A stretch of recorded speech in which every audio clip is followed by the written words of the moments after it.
the 16th of May, 2009. Cannes, France.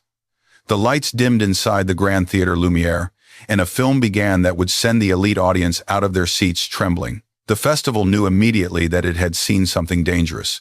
8 days later, on the night of May 24, a jury made up of some of the most respected filmmakers on earth handed director Jacques Audiard the prestigious Grand Prix.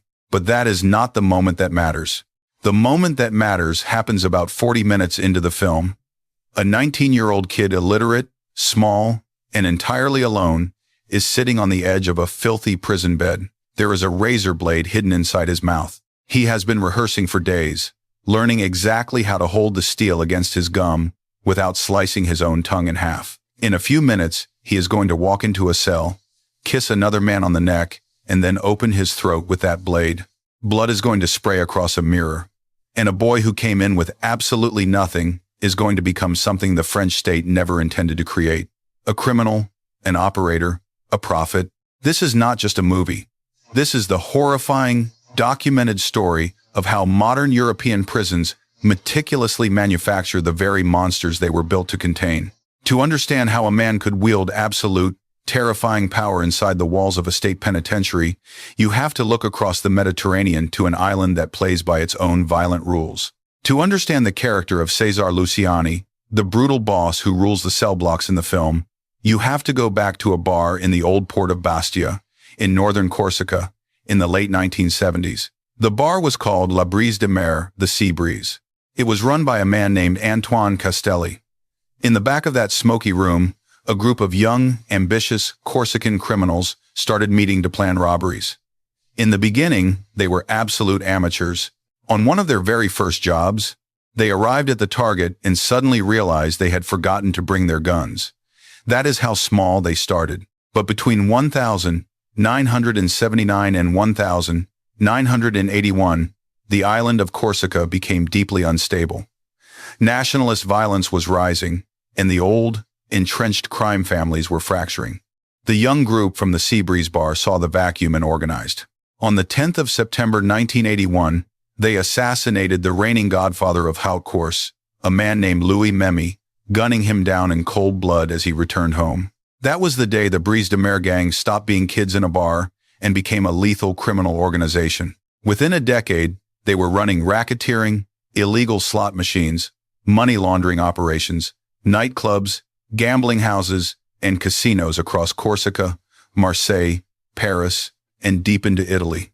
Their massive capital was estimated at between 20 million and 50 million euros. They were a tight core of roughly 10 families, with hundreds of members and associates orbiting them, managing investments in tourism, construction, hotels, and casinos, stretching all the way into Gabon, Mali, Cameroon, and Latin America. In 1990, they successfully robbed a UBS bank in Geneva. In 1991, they engaged in a deadly shootout near a Security Post armored truck. In 1992, they brazenly hit an Air France Mercure plane. This was not a street gang. This was a multinational corporation with guns. And here is where the film gets its terrifying architecture. The Brise de Mer had an ironclad rule. Corsicans do not trust anyone but Corsicans. Blood, language, and island. That was the Holy Trinity. When their people went to prison, and they went in massive waves through the 1980s and 1990s, they carried that absolute discipline with them. They organized inside the concrete walls exactly the way they organized on the outside. They controlled the cell blocks assigned to them. They cultivated and corrupted the guards. They ran the cigarette rackets, the telephone rackets, and eventually, the highly lucrative drug trade. Two men rose to the absolute top of that prison structure. Francis Mariani, known for his commanding physical presence and iron leadership, was the ruthless enforcer. Richard Casanova was the smoother operator, the calculating diplomat who cultivated businessmen and international contacts. Together, they formed the closest thing in real French criminal history to the figure of César Luciani on screen. And their eventual, bloody split in the mid-2000s mirrors almost exactly the fracturing paranoia that defines the fictional boss. These men did not just survive the French penal system, they owned it. In May 2001, several Corsican gangsters were locked inside Borgo prison near Bastia, when a fax suddenly arrived from a judge ordering their immediate release. The guards processed the paperwork and opened the gates. The men walked out into the sunlight and vanished. The paperwork was completely forged. Someone had simply faxed them out the front door, and one of the men who walked free that day was Francis Mariani himself. It was the ultimate, humiliating proof that the state did not run the prisons the Corsicans did, but a new generation was flooding the gates, and they were about to go to war to take it all.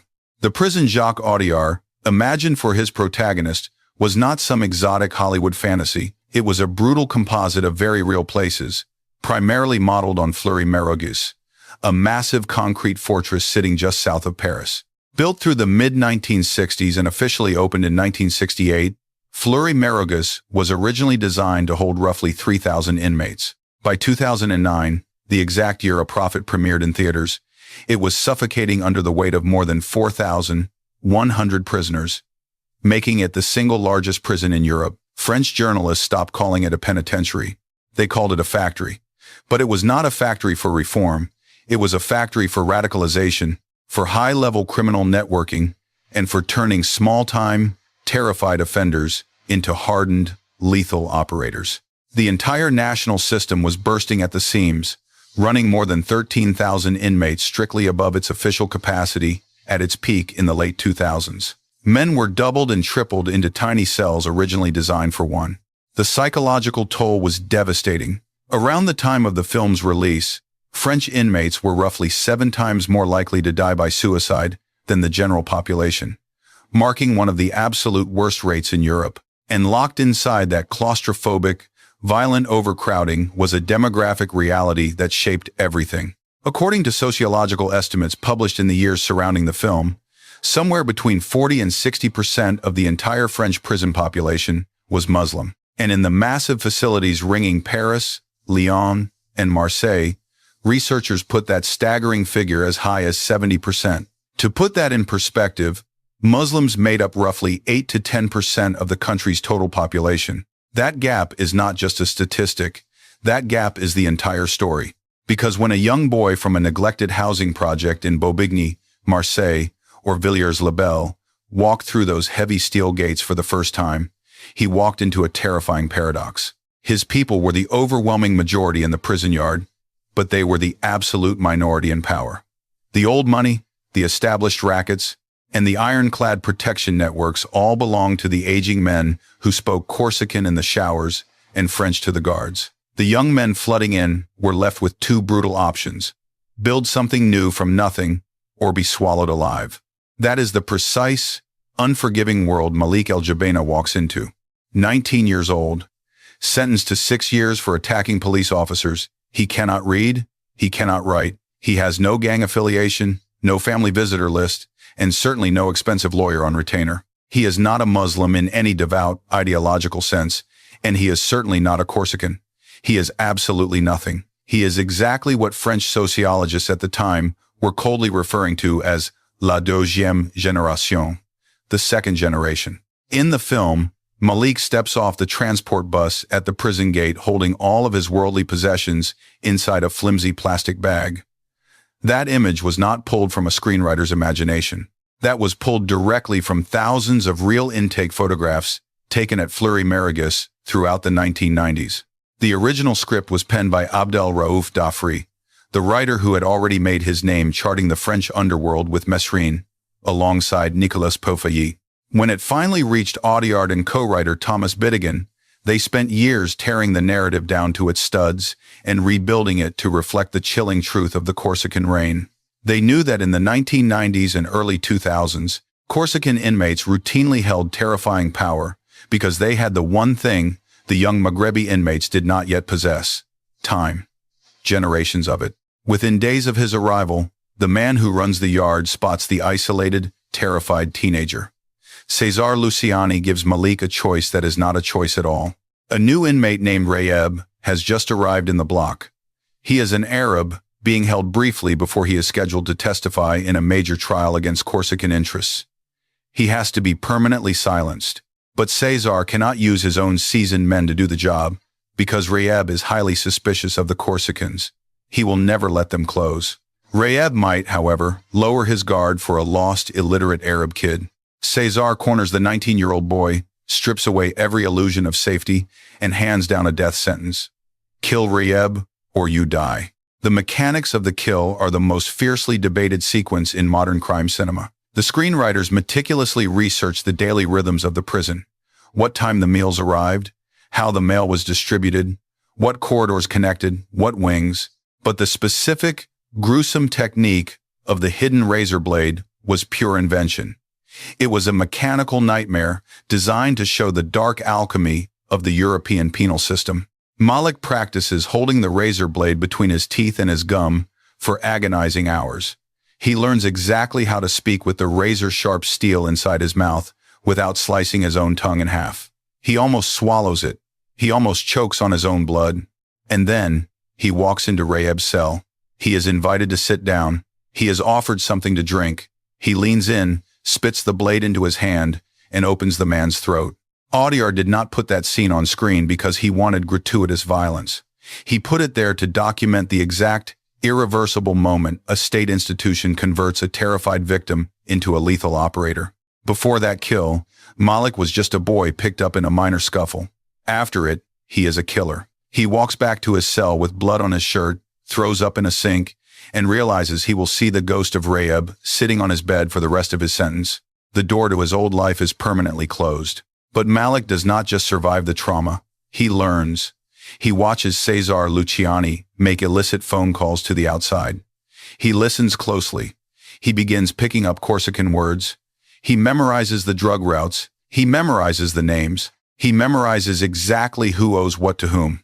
Soon, Cesar starts sending him out on day passes. French prison policy at the time allowed short furloughs for well-behaved inmates. But Malik does not just run errands for the Corsicans. He builds his own empire. He befriends a hashish dealer known as Jordi the Gypsy. He bonds with an inmate named Rayed, a man dying of cancer but deeply connected to the massive Paris drug trade. It is a textbook execution of how modern European prison economies actually function. Step 1. The opportunity. Malik has legal day passes. He can walk out of the prison in the morning and be back by night. Step 2. The inside connection. The dying Rayed provides the introductions to the networks operating in the Paris banlieues. Step 3. The execution. Malik meets suppliers, negotiates prices for massive hashish shipments coming north from Spain through Marseille, and arranges deliveries directly to distribution points in the Paris suburbs. Step 4. The money.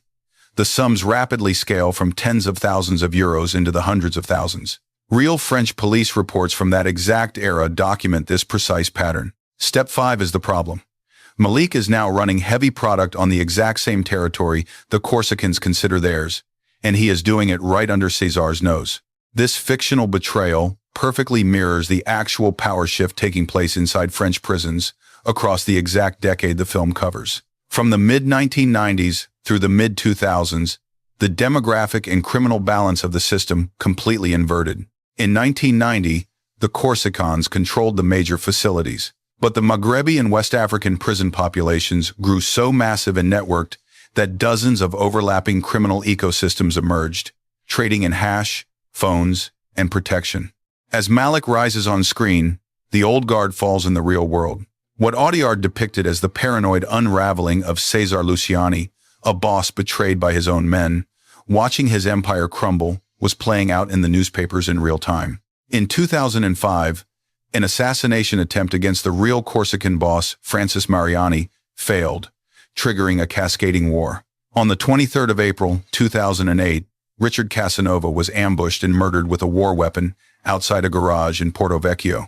9 months later, in January 2009, Mariani himself was blown completely apart in the unexplained explosion of a hangar in Haute Corse, identified only by his DNA and his teeth. And in November 2009, the exact year a Prophete premiered, Francis Guazelli, another founding member of the gang, was shot dead in the street. The master finally realizes the student has outgrown him. Everything Cesar is becomes a lethal threat to Malik, and everything Malik has become is a death sentence for Cesar. But the same overloaded system that was forging young men into pragmatic drug lords was also forging something else. A terrifying ideology that was about to bleed out of the cell blocks and onto the streets of Paris. The darkest, most terrifying thread in this entire story is that the exact same overcrowded system that perfects pragmatic drug lords is also perfecting international terrorists. From the mid-1990s through the mid-2000s, the demographic shift inside French cell blocks birthed an entirely new criminal ecosystem.